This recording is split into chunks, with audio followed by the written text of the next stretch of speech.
I think it's about time I talk about this. And I'm not talking about this loud fan I got in the background because it's so hot in New Jersey for some reason. I think it's time I talk about it. The First Descendants. How do I feel after, I guess you could say, a week after playing it? I mean, tomorrow is going to line up to be a full week of playing it, but I'm going to decide to do this video today because might as well. I put in the time for it. So first thing I just want to talk about is how I put 50 hours into this game in about 4 days. How did I do that? I don't know. But I will tell you what I completed in those 4 days. First things first, I mean, I pretty much done the majority of the map that you see here. This is, I guess you could say, the main story areas. I have Hagios that I still need to start. I'll probably do that this weekend coming up because I still want to farm some other descendants. But other than that, I mean, I still have all of Hagios and all of Fortress. Now, you're probably thinking, Nate, what do you think about these areas? You know, like, are they any different from the previous ones? Is it harder than the other ones? Now, from my I should say personal experience and not understanding because I don't really know. But what I thought was that these areas were going to just increase in difficulty, you know, the farther I progress from an area to an area. That's kind of half true. So majority of the time, it's going to be the same stuff. I mean, the enemies are obviously going to be a higher level as you progress through. But for some reason, you get to this one place called the White Knight Gulch. And all of a sudden, it has the highest skill differential difficulty spike I have ever seen since, like, a Soul game. Like, oh, dude, I don't know what it was about the White Knight Gulch, but that whole area is cursed. Now, my friends try to tell me that it's because you don't have the toxin resistances on, like the mods and stuff like that. I beg to differ, because you can go to Agna Desert, maybe Vespers, Echo Swamp. Echo Swamp has poison too, so argument invalid. Also, Agna Desert and all these other places have things such as, you know, fire and electricity, and I'd argue that they probably do a lot more damage considering they just shred through your armor or even stun you to get even hit more. But guess what? I didn't really feel any of that until I got to White Knight Gulch. So far, I have to say that is the worst area I have ever experienced in my life. And it makes it even worse that I actually have to frequent myself there to farm materials to build other descendants. Quite commonly I have to say. I guess now that I've gotten through the different areas that they have here, I guess I should show you what I've been working on. As of right now, you see me, I'm on Sharon. She is so bad, just like any other woman in this game. I have leveled up some descendants. Given, I feel like by this moment, I should at least be progressing Volby right now and have everybody else at level 40. But for specific reasons, I had to use my level 40s and not level up Sharon because I had to farm an activity that it had a good difficulty spike that I had to prepare myself for. So, given that scenario, I'm still working on Sharon. She should be done by this weekend. And then I'll work on Valby. I mean, I've seen a lot of Valby like in my games recently. I'm sure that people have actually bought her and not grinded for her because I'll tell you what, I'll be damned if I go and buy these characters. Even I told myself, I was like, I might buy Ultimate Viesa next paycheck I get. Right now, before recording this video, I was like, you know what? I might as well just grind her. It's nothing I'm not used to. I mean, you guys have seen the Warframe videos. You know how deep I go for these grinds. It's nothing too crazy. I mean, some of these are pretty much guaranteed to get. I'm pretty sure the codes for the most part are guaranteed. Majority of the parts for all these descendants are like 38% plus, you know, so it's not that bad to grind these. I'd say getting the materials for them are even worse than getting the actual parts for them. I mean, when I was trying to grind for, I think, who was it? Glay, right? I have Glay building right now, so pretty perfect timing. As you can see here, you can actually do acquisition info to find out where to get each and every part and every material to craft each of your descendants. So if we go here, right, let's say I want monad shards or whatever it's called. Acquisition info, it tells me where to get it. Resource boxes or munition boxes. Easy. Those are fine. I have no issues getting those. I could just reload the same areas and go to the exact same caches. Silicone, look at that, same thing.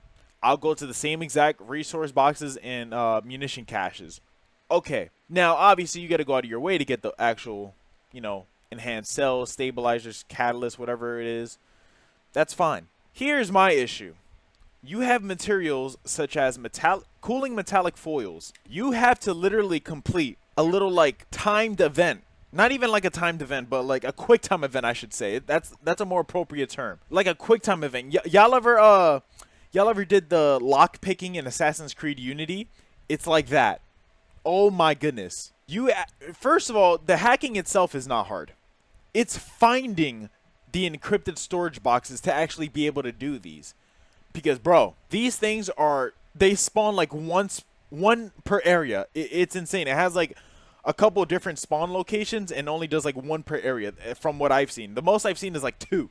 And that's when I got lucky. And even then, as you can see here, I need 38 of these. Each of those encrypted boxes give me only 3 at the most. Like you don't even have like, a drop chance booster or a drop chance or a drop booster itself to like increase or double the amount that you get.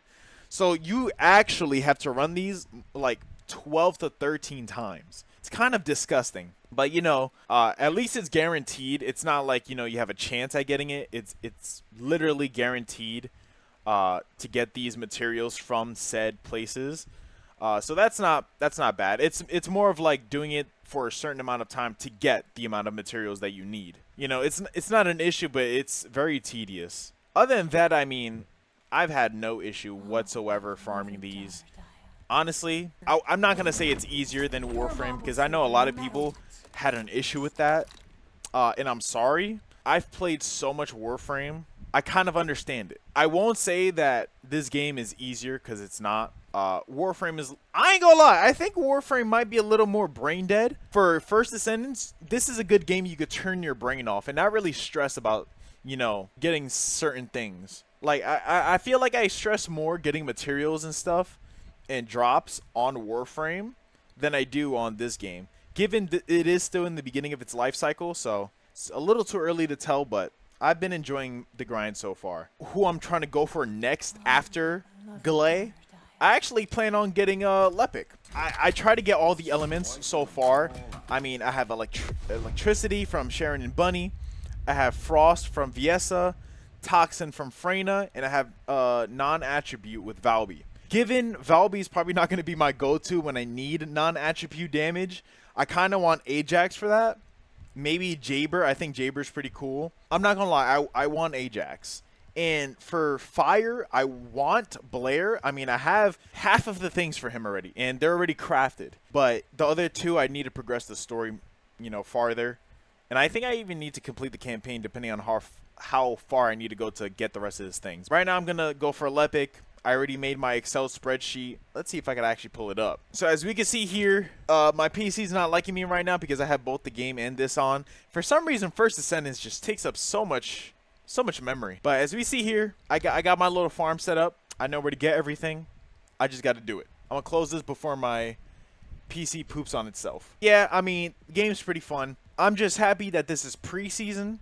I think this game is really good, for its time of release and the situation that it's in. I wouldn't call it a situation, but the people who made it make mobile games. I'm actually surprised that it came out this good. Sad to say that, but when it comes to mobile games, they're really predatory with what they're doing with themselves. Also, not to even mention, I forgot to do this, but I actually spent money on this game. I didn't even get to mention that. So for the bunny, I actually bought the evolving skin for reasons untold. Given I do like the evolutions that it offers. Like, this is cool. This is literally just Diva. This right here, this is insane work. I've never seen a cosmetic like this. The fact that it has extra and you can see her whole like bioskeleton, that's just super cool. And then for the headgear too, for the last evolution that goes with it, I don't really like the headpiece altogether.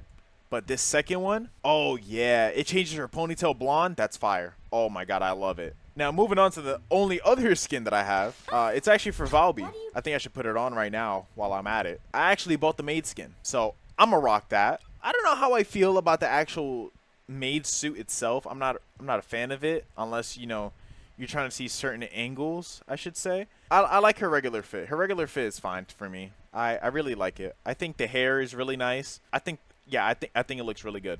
Will I buy another skin? Probably. I just don't know what it's going to be right now. I'm not going to lie. It's probably going to be Sharon. Sharon's probably my next thing I'm going to get. Only because she has this one thing. Oh, man, look at this. Like, bro, you can't tell me this isn't the most attractive thing you've seen all day. This is hot. I'm not going to lie. This is hot. But, yeah, that's all I've been doing in this game. Nothing too crazy. You know, just straight up grinding. I could have finished the story, but for some reason my body was telling me no. I really wanted to just grind the other characters, you know, because considering, you know, what I'm going to be facing to, like, more endgame, I might need more of the specified, you know, weaknesses. So I just want to be prepared for anything. You never know, especially considering since my friends told me how hard it was, you know, playing with randoms. I want to be prepared when I do play with my boys. I'd like it to be a good time. That's about it. If you like what you enjoyed, you liked it. I don't know what I said there. If you like what you saw, let me know. If you enjoyed it, comment down below. Like, comment, subscribe, and that's about it. I'll see you on the next one. Bye.